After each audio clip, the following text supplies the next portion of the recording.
Town's one of them, and so is Stratford.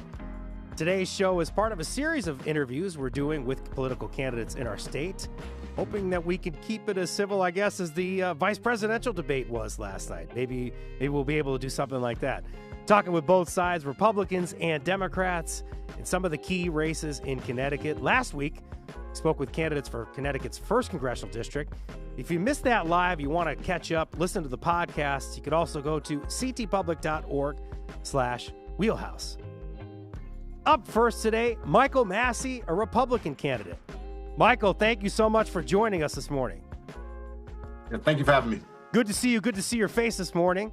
If you got a question for Michael, give us a call. Join the conversation, 888-720-9677. Michael, start off here. Tell me about yourself and why you're running for a seat in Connecticut's 3rd Congressional District. A long time. Well, I'm a forever New Haven resident. I'm running because in these urban cities, and this is like my passion, I feel that we haven't been represented correctly. This is where the most crime is, the most prostitution, drugs, anything you want to name about how horrible America is, it starts in these urban cities. And me being from Connecticut, I believe this is one of the best states in the world. It's just these urban cities, there's a lot of problems out here, and our leaders aren't trying to fix them. Either that or they don't know how to fix them. You want to fix it. I understand you care very much about criminal justice reform. You yourself, yes, formerly incarcerated, and I think that's part of your story. Kind of help me understand that as well, too, Michael. Yeah, like since I was a teen, I'm getting in trouble. I have 5 sisters, 1 brother. My mother had me when she was 16, and I'm not even the oldest. And my dad, he was on drugs for a long time in my life. So, like, the streets been it was like a big brother to me growing up. That's where all our role models are. And when I went to jail, I just had a epiphany. I had 2 kids, and I feel like we have to do better in these urban neighborhoods. When you speak to people, I know people that never even had a fight, and it's just like, it's so wild how different you grow up in these urban neighborhoods than the more affluent neighborhoods. And I figure we need representation, or somebody that at least been through the problems, that know how to fix them. Our leaders right now, I feel like they're just guessing. Michael, help me understand. Problem. Yeah, help me understand how you're going to fix it. I was listening to you did an interview with Paul Bass. Paul Bass, great friend of ours. He's with the New Haven Independent, a great journalist, former guest on the Wheelhouse. But you guys did an interview. You talked about EBT. You're trying to make sure that people have more access to the cash and the support that they get. And you're also talking about some prison reform as well, to make sure that incarcerated people can get more money for the jobs that they do there. Help me understand that, if you can. I believe the private sector should employ people in jail, even at $5 an hour. If you're working 40 hours a week, after 5 years, you can come home with $40,000, $50,000. And when you come home from jail and you're flat broke, you leave with nothing. You've been in jail probably fighting, and you just have a hard life. When you come home and you're on your mother's couch, you tend to go back to what you knew. But if you're in jail working this whole time, even if it's not paying much, you're still in the working spirit. You come home with a little bit of money, you have some breathing room. And I think that's important. Like, we concentrate too much on punishment and not the rehabilitation. These people come back and they're in our neighborhoods. Our children look up to these people. And do you think, Michael, that the private sector will help out here? Do you have any kind of relationships that you could leverage? Or, I don't know, it's going to be a lot of pressure on you if you can get this job and become a congressperson. So how are you going to get the private sector to help you out here? I would say we need to start bringing these jobs back from overseas. They move overseas so they could pay people less. We have the workforce here, in these jails. I mean, we got the largest jail system in the world. These people, they need to be rehabilitated. They need to be in the working spirit. They need to come home with some money so we don't have to take care of them. The Supreme Court overturned Roe versus Wade in 2022. States across the country limiting access to abortion, even in life-saving circumstances. Would you support legislation to ban, Michael, or limit access to abortion care nationally? Help me understand that one. No, I wouldn't. I think it's the right thing to do to send it back to the states. This is Connecticut, and we have no problem with abortion here. I believe that the people should have a say in the matter. And like I said, this is Connecticut. Abortion is not our issue. But I think, and you saw this come up in the vice presidential debate last night. It was a back and forth between J.D. Vance and Tim Walz about what the states are able to do. Some people are hurting in other states. It's not in Connecticut, but as we said, some people might be struggling because limited access is limited to abortion care nationally. So do you have an idea of, if you were in Congress, whether or not you would support a national abortion ban? No, I would not. And then if you wouldn't do that, I'm also going back to that Paul Bass interview, because that was a big help in preparing here. It sounds like you support a person's choice to get an abortion, but I want to understand again that state aspect of it. Does that kind of conflict with a person's choice in your eyes? Repeat the question.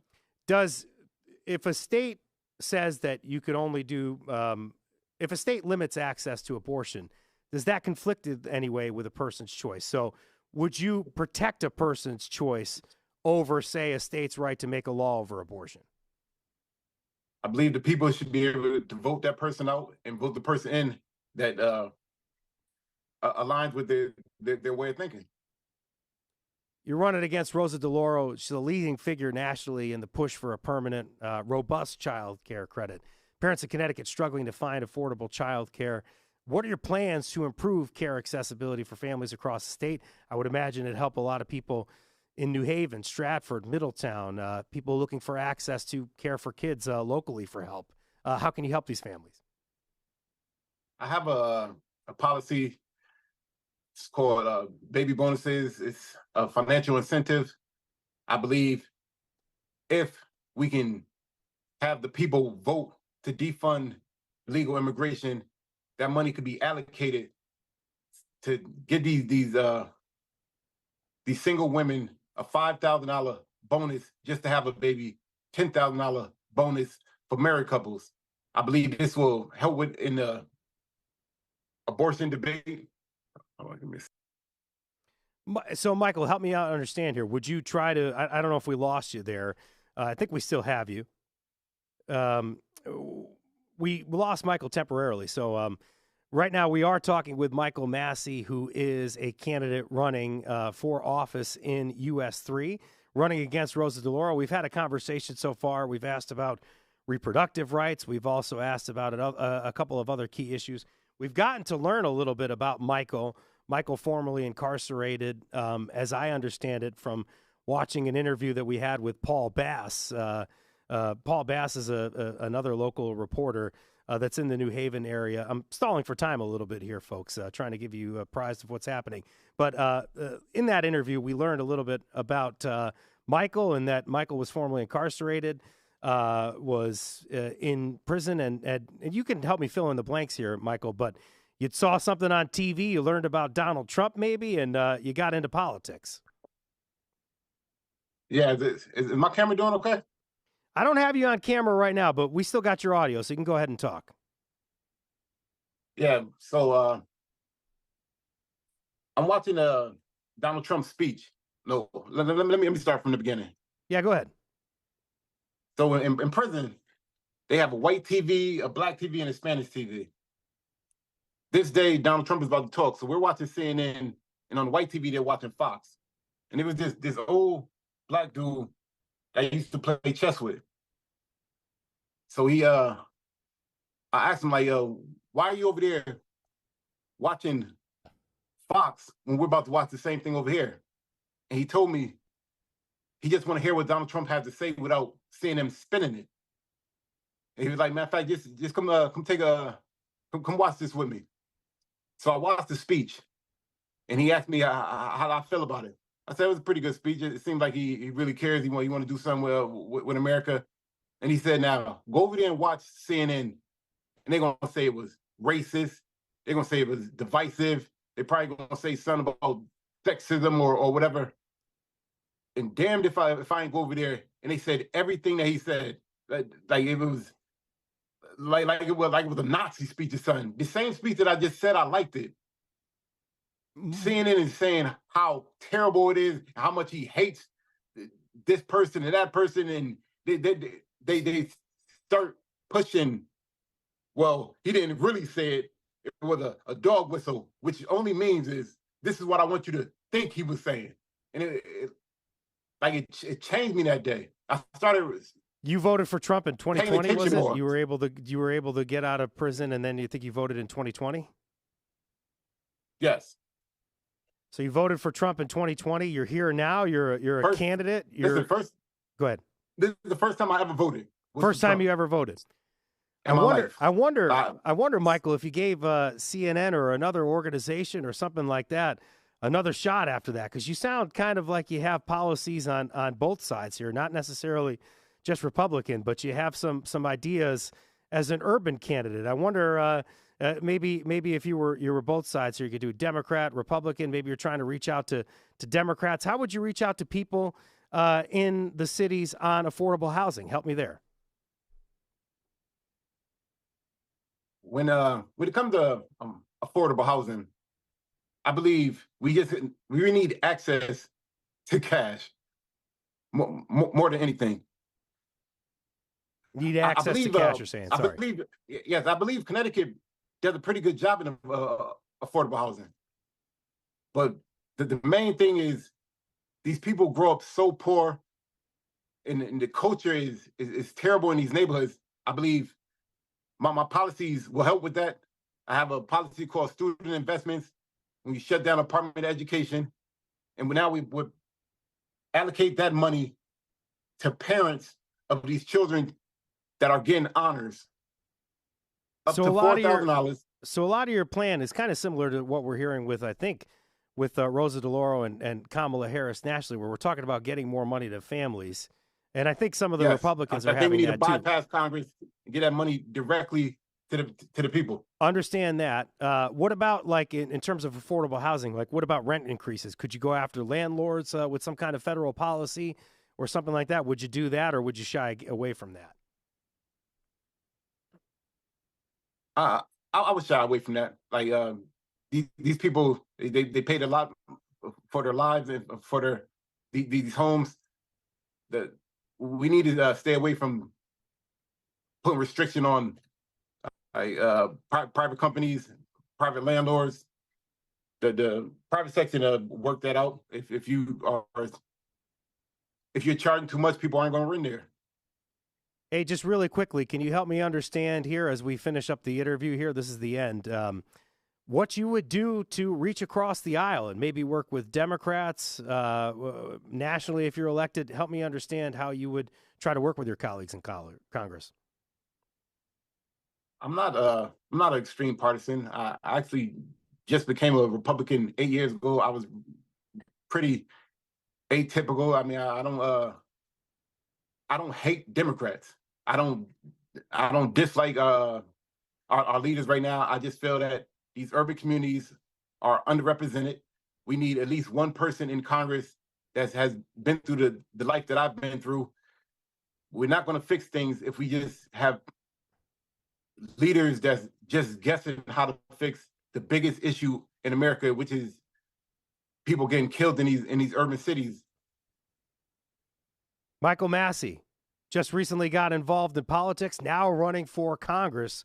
Really exciting to have a local candidate involved in this race. Thank you so much for speaking with me today, Michael. Thank you. Coming up, we'll hear from challenger and incumbent, another local individual in this race, obviously, Worcester Square's own incumbent Representative Rosa DeLauro. Have a question for Representative DeLauro? give us a call, 888-720-9677, 888-720-9677.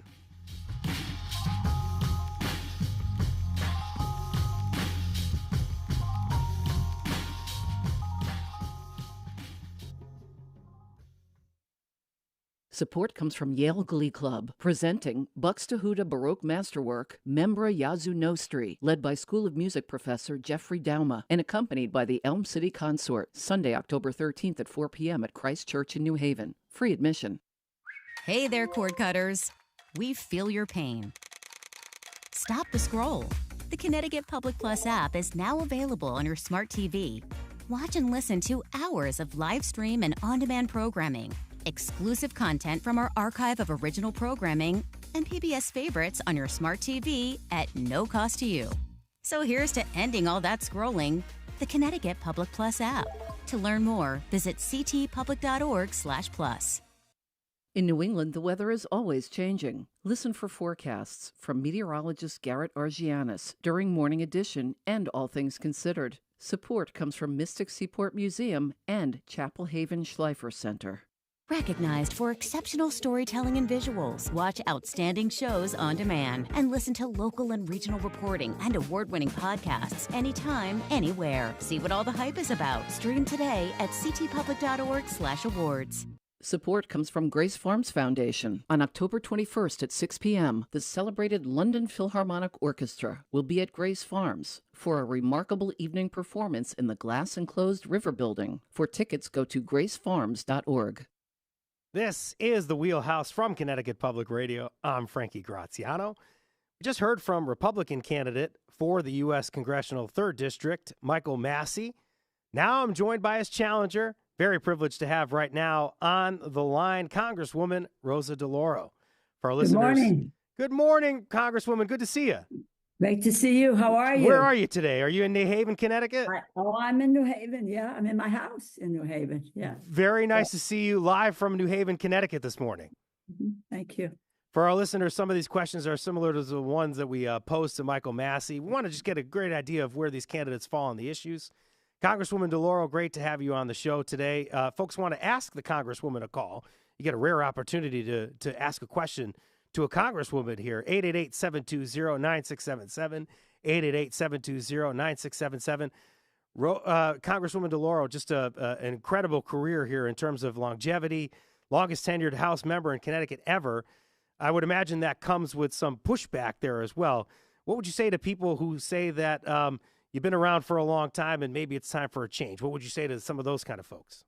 Well, I think what you have to do is to take a look at what's been accomplished and take a look at what are the initiatives and the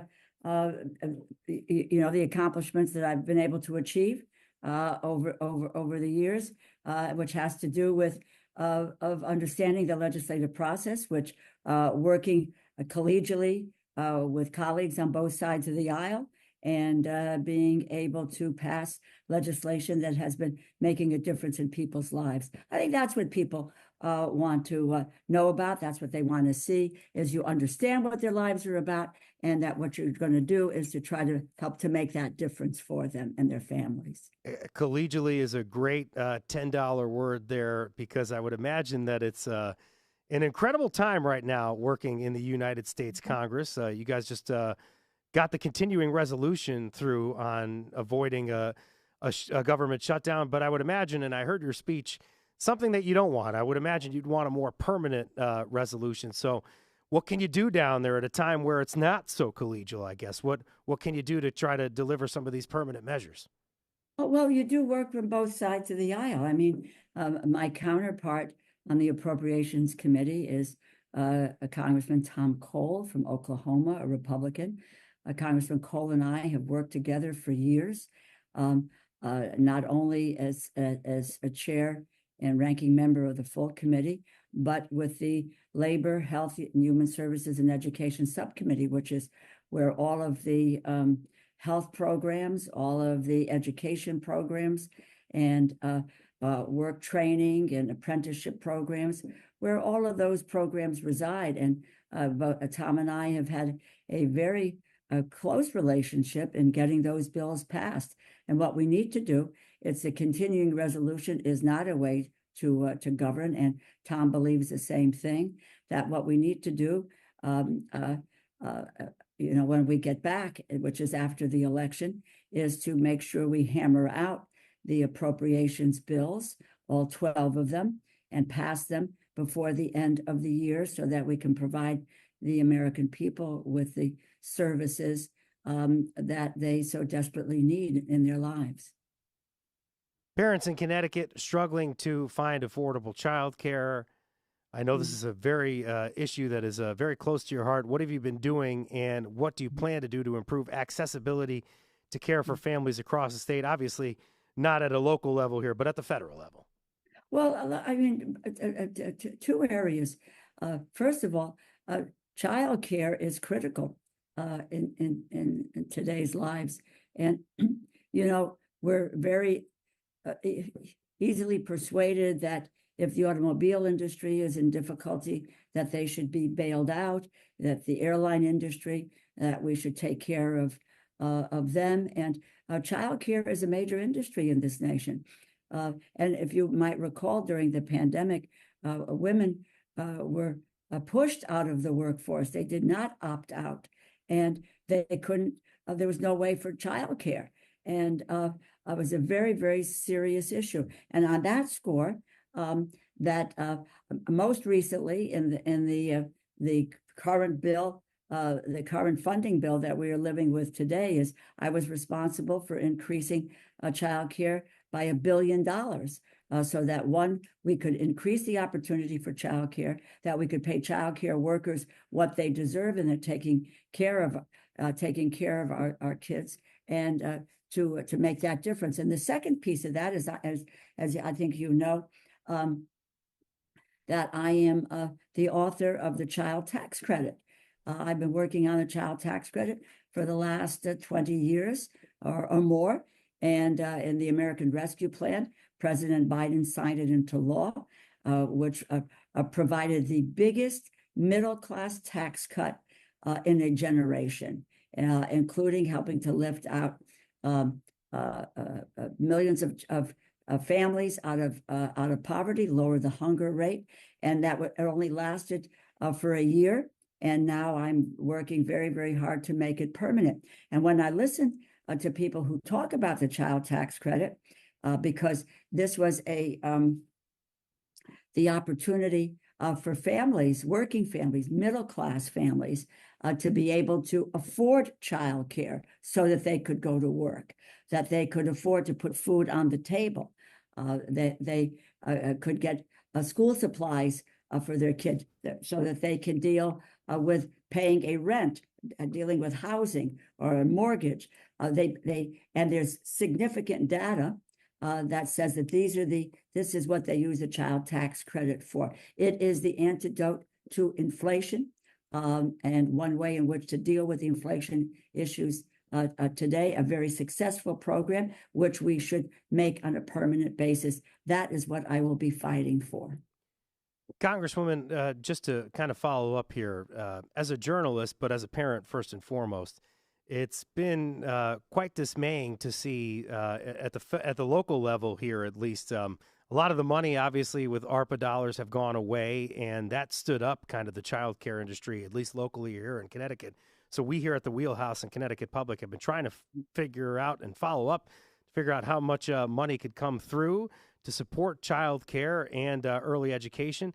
But it sounds like the state and many other states are waiting for dollars at the federal level. So it sounds like this has become sort of a federal problem to solve. So that, I guess, as you work here for a permanent child tax credit, do you have any kind of updates or any kind of information that might make parents, that might make early educators feel better here, that maybe more money will come through for families? Well, first of all, that it did for 2024.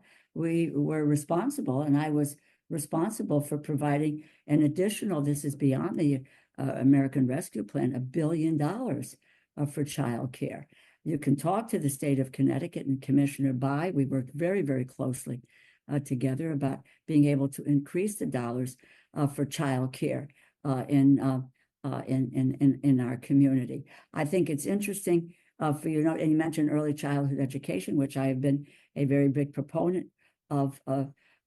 In the Republican Project 2025 proposal, they would eliminate Head Start, which is early childhood education, which is really, foolish in terms of our youngsters' education. So that it's not a wish for the future that I've been working on, but have in fact produced the dollars that we need for a child care industry, and as well for the biggest tax cut for middle class families in a generation through the child tax credit. And if you would take a look at the economic plan that Vice President Harris has proposed, that at the top of her list is the expanded and improved child tax credit, which is modeled after my legislation.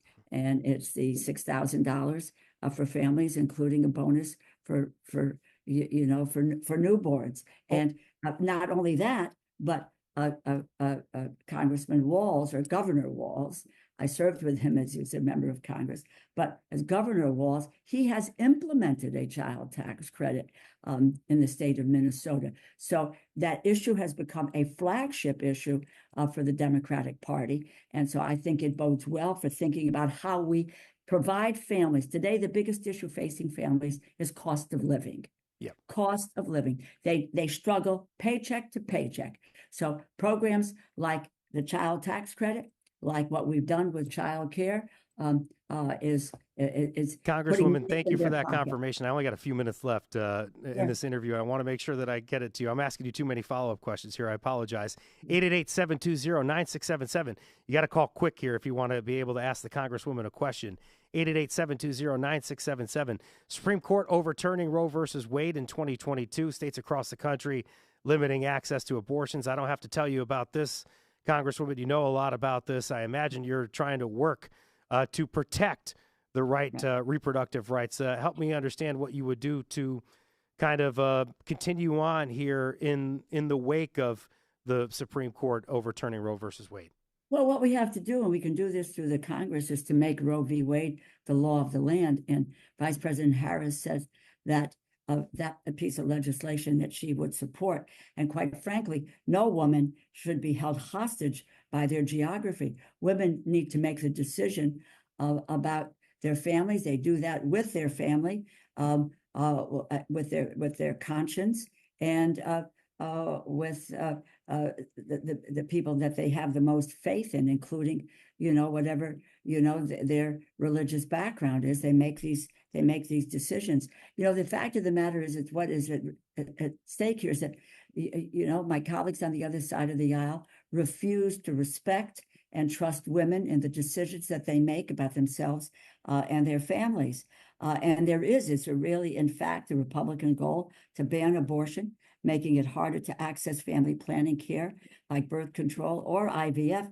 And I have legislation that would expand IVF coverage so that those who want to start a family can. The Women's Health Protection Act, which I referenced earlier, would once again make Roe v. Wade the law of the land.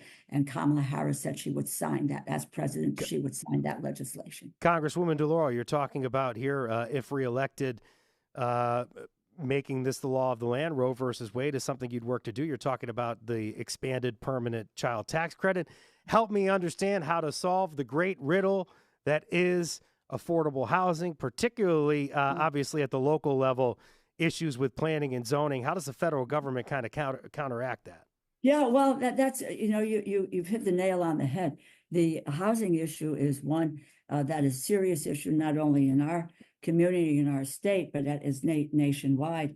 And just this very year, what I did was to fight against the really drastic cuts that the Republicans wanted to do relating to the home program. And the home program is the only federal program that builds affordable housing. And what they intended to do was to seriously cut that program, and I fought against it.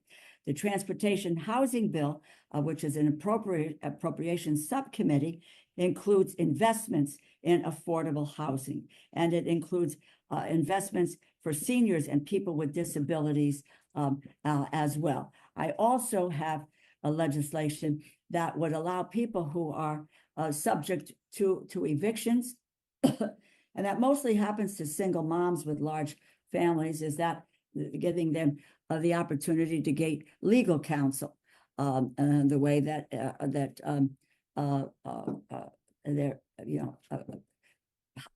housing employers do, but this would allow individuals to be able to seek the kinds of counsel that they need to be able to stay in their homes. We also need to address the homelessness issue. And I know in the city of New Haven and elsewhere, cities like Los Angeles are doing a great job in trying to make sure that people have a decent home. Congresswoman, we do have a comment here from a listener. This is our last question for you. This is Jacob from New Haven, very local. Want to ask the Congresswoman about what she is going to do about student loans.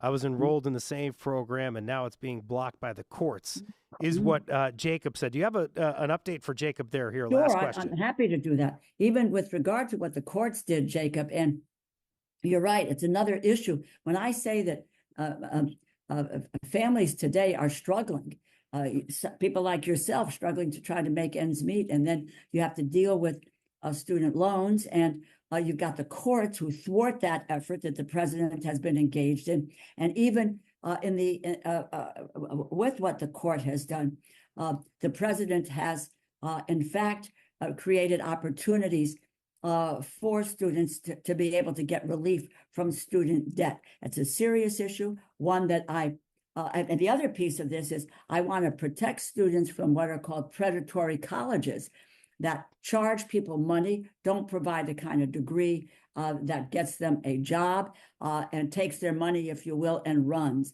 Those are the kinds of things that have to stop. We need to provide opportunity for people to put money back in their pocket, to give people the opportunity to get an education and not be saddled with debt forever. The courts have been responsible for this. We need to turn it around legislatively, which is what we're working at and what the president is working at. Thank you to our listener there, Jacob from New Haven. Jacob, if you were listening to that answer, why don't you give us a call, 888-720-9677. In the next segment, maybe you can react to that answer from the Congresswoman. It's always great to have somebody address a caller there. We appreciate it so much, Congresswoman DeLauro. Thank you so much. Pleasure to be with you. Thank you for being on with us live from New Haven today. We appreciate it. Thanks. Coming up, we're going to unpack what we just heard from both candidates with Bilal Sekou, Associate Professor of Politics and Government at the University of Hartford, and Mercy Quay, founder and CEO of the Narrative Project. You got a question? Give us a call, 888-720-9677, 888-720-9677.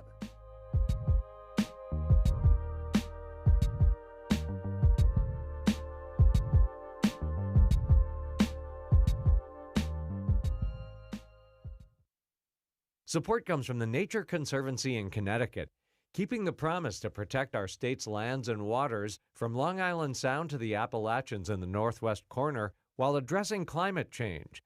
More at nature.org/CT.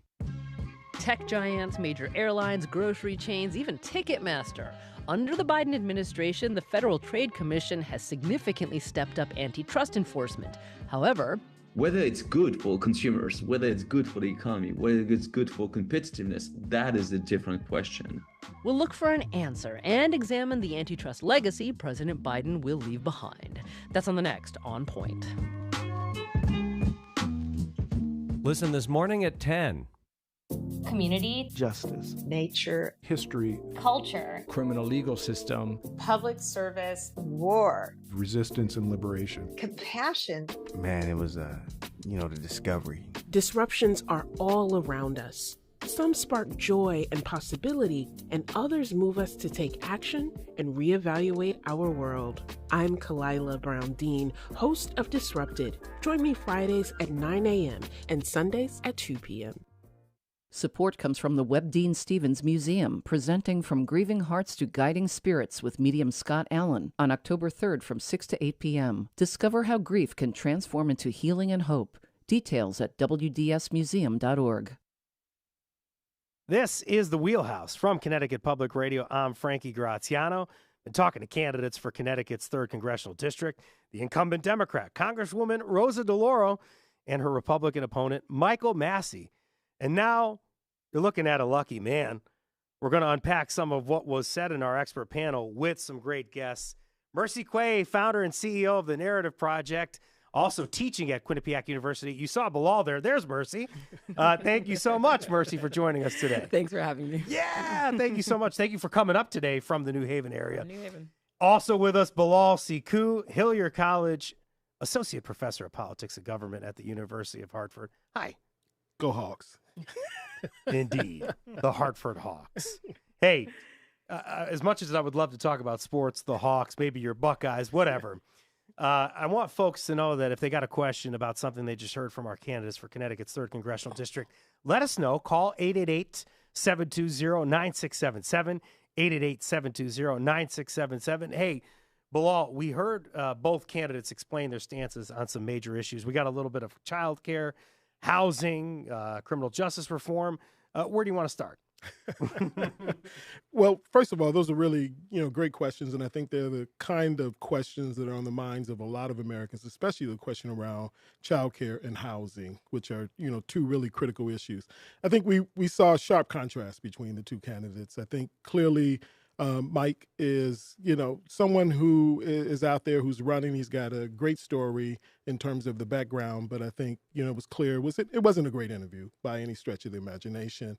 And I think, from this standpoint going forward, Rosie DeLauro, of course, who's been in the House for a number of years. And, if you're asking me, and I'm not a New Haven resident, not a part of her district, I think she's clearly on the path to being reelected. And this debate or this discussion really demonstrated that there's a huge gap between the two candidates. Mercy. Yeah, I think one thing that just putting these two interviews side by side makes me realize is there is a fleet of, there are a fleet of candidates on the GOP side that are just not prepared for office in any way.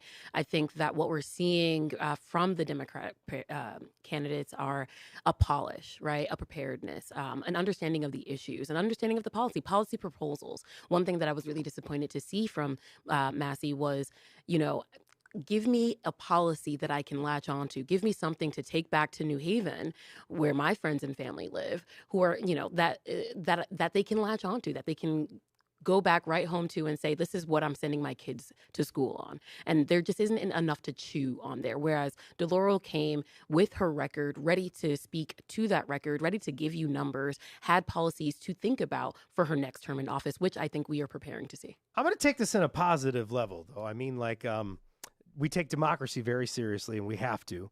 And look at me being the unserious person all the time. But I think in America, we don't like to expose ourselves too much. We don't like to show our butts, as we might have seen a Michael Massey do here today. But, it's okay.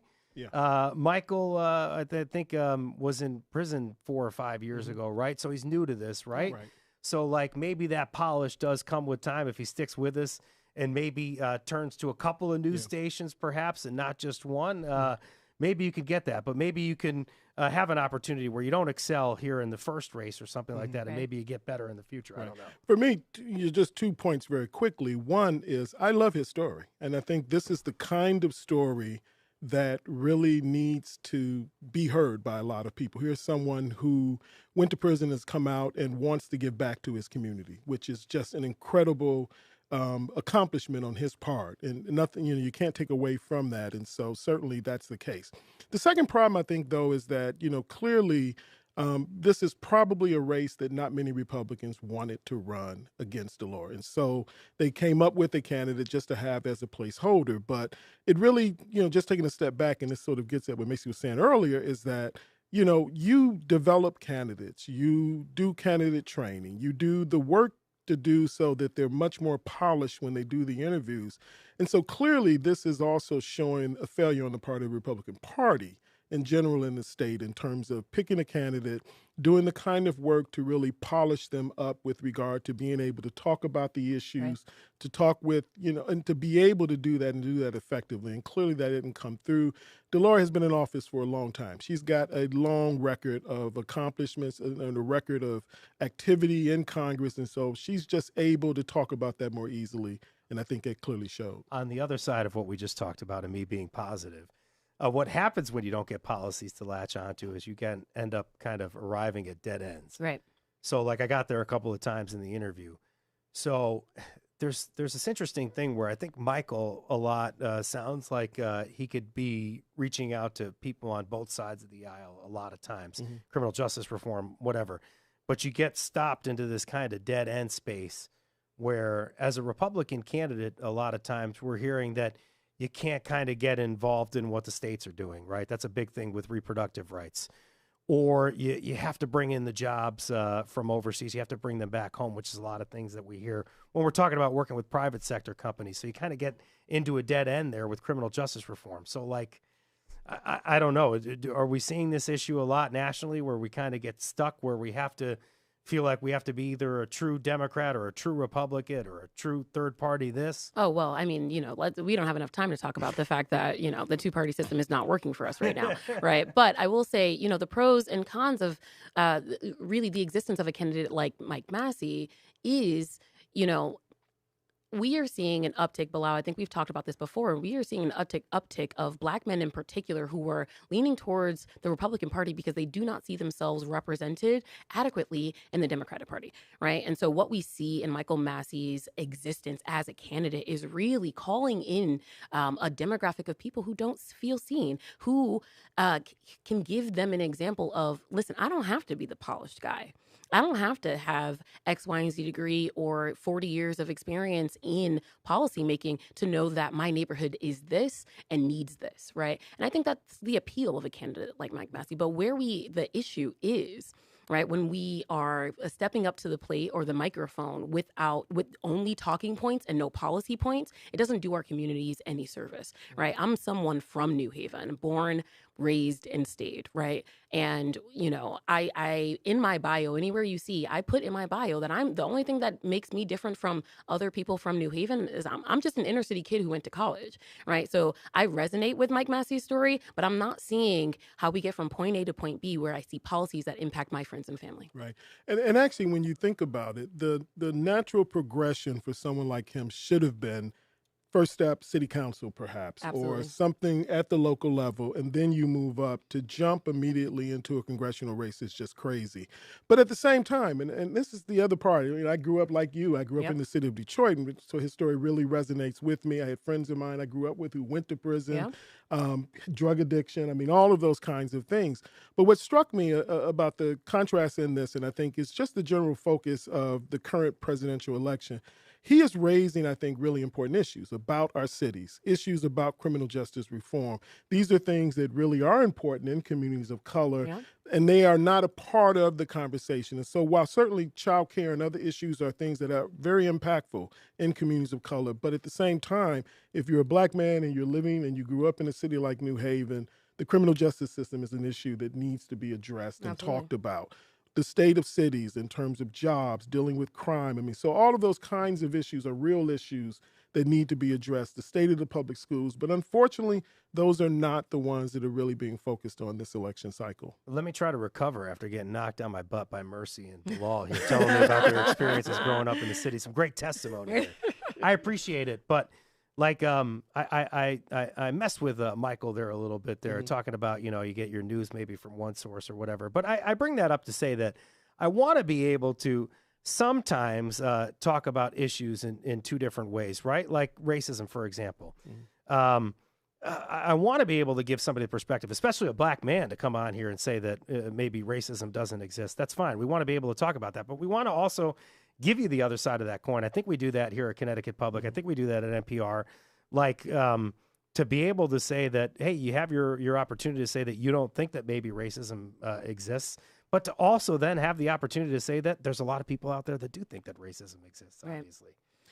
So let's talk about that. So I think it is an ill-informed position, but it is one that, exists with reason. I think that there is an entire demographic, an entire faction of, I'll just stick to Black people. I'm not even talking broadly speaking people of color, but there's an entire faction of Black people who feel as though it's the inner locus of control and outer locus of control, right? If I push off all of my issues on the existence of the big bad R word, right, the big bad racism, then it means that I didn't have any autonomy to make the decisions that that could have landed me in one place or another. And I really respect the mentality and the thinking of formerly incarcerated individuals, because that comes from a place of like, I made these decisions. I had the autonomy. I chose the life path that I chose, and it got me to the place that there's a 1-2 step for that kind of thinking.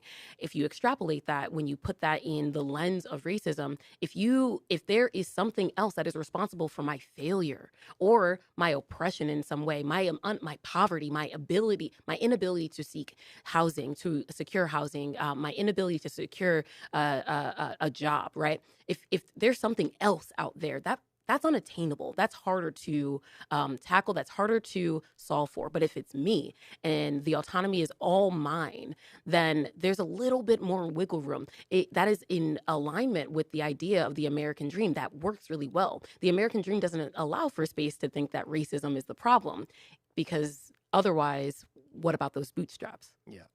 Yeah, I don't know if I can say anything even more eloquent than what was just said. I mean, I think that really captures, the tension that really exists. I think the other part of this, conversation, there is a segment of the Black population. I consider myself to be a part of that, who are middle class, who are well educated, have decent incomes, and and also that tension around structural inequality and the role that structures and institutions play in creating inequality really creates an interesting sort of discourse within the Black community about to what extent it's about structures and institutions, and to what extent it is about individual sort of decisions and choices that people make. And all of that is sort of wrapped up in this broader sort of narrative about the American creed, about hard work and individualism. And so all of that tension is there, and it's real. But I think, again, what is appealing to me, and I think very powerful about his story, is that we often look at people who have been formerly incarcerated, or people who have felony convictions, and we really discard them, and we find no place for them to come back into society and to really contribute. And he's defying that kind of an argument. Absolutely. Let me go here. So you have Donald Trump as a role model to this individual, to Michael Massey. So help me understand what's appealing to Michael Massey with a Donald Trump. Yeah. What's appealing? Personally, he's not appealing to me, so I can't really answer the question completely. I don't got an answer for you. I mean, he's messing with you a little bit. We talk about this a lot here on the phone. I mean, but it's really bizarre to me. But I imagine, part of Trump's appeal, and again, this gets into this larger narrative around individual person responsibility. He is someone who is looked upon by a lot of people. He's created this public image of success. And again, I mean, and this it's challenged, but it really, people have not effectively been able to really challenge that sort of illusion that he has created about his success, about what he stands for, what he wants to accomplish. And if you're someone who really is looking for that opportunity, perhaps to start a business, or someone who really has sort of bought into that individual sort of narrative, then, certainly what he is talking about can be appealing. I got to jump you because I got to have you address the Congresswoman, because we only have 2 minutes left, and I've been talking a lot about Michael Massey here. So help me understand what we could take away from the Congresswoman here today. I mean, you have someone who obviously has a record that you can rely on, right? You have someone who understands the policies and works actively every single term that she's been elected, which has been a lot, right? You can trust her to go to D.C. and get the job done. Those are the pros, right? I think the cons that DeLauro will be up against is this ongoing and justifiable conversation about there needing to be a new guard of leadership in our nation, right? And here in Connecticut, we understand that our leaders are aging, and there's a new generation that is excited to lead and probably a line out the door once DeLauro decides that, she won't be seeking another term. She's 81, and I adore her as my congresswoman, right? But at the same time, when it comes down to it, I understand that there is an entire generation of a new fleet of individuals who are eager to run, and a new fleet of individuals who are looking for leadership that represents a new age. Last question. I have to give it to you quick here. So you have then the choice. So if you don't want to support an 81-year-old congresswoman, do you just dump her for Michael Massey, the new shiny red toy here? Or do you just do that?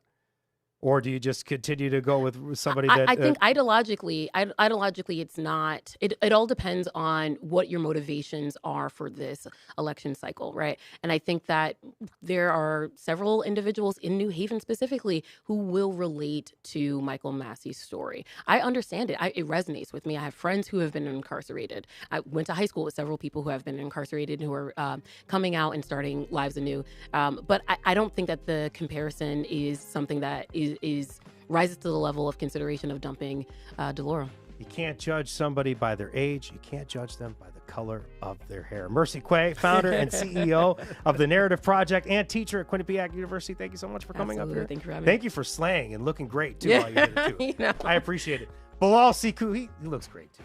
Thank you. Hillier College Associate Professor of Politics and Government at the University of Hartford. Thank you so much for coming on the show. Sure thing. Second of 5 candidate interviews. We'll hear from candidates for Connecticut's 5th Congressional District on Wednesday, October 16th. Grab the popcorn for that. Next week, we get a break from the local races to talk about the Electoral College and what everything's going to look like in the country. Thank you so much for joining the show. Today's show produced by Chloe Wynn. Thank you so much for following us on our stream as well. This is The Wheelhouse. See you next week.